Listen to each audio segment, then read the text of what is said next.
തവ പ്രസാദാദധപത്മജന്മാസൃജത്ക്രമേണാഖില ജീവദേഹാൻ വിഭിന്നരൂപേഷു ച തേഷു ലോകേ രജോധികാ കർമ്മപരാ മനുഷ്യാ. പിന്നീട് ആ പത്മജൻ അങ്ങയുടെ പ്രസാദം കൊണ്ട് എല്ലാ ജീവജാലങ്ങളെയും സൃഷ്ടിച്ചു.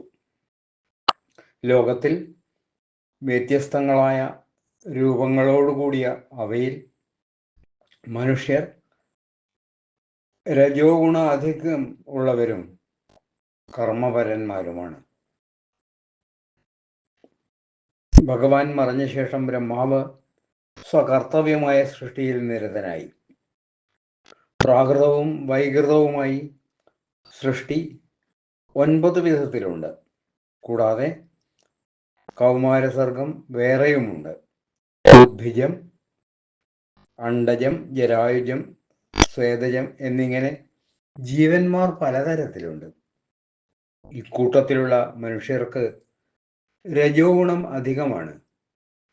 രാഗാദി ദോഷങ്ങളും കർമാസക്തിയും മനുഷ്യരിൽ അധികമായി കാണപ്പെടുന്നു. ദുഃഖത്തെയും സുഖമായി കരുതുന്നു എന്ന പ്രത്യേകതയും മനുഷ്യർക്കുണ്ട്.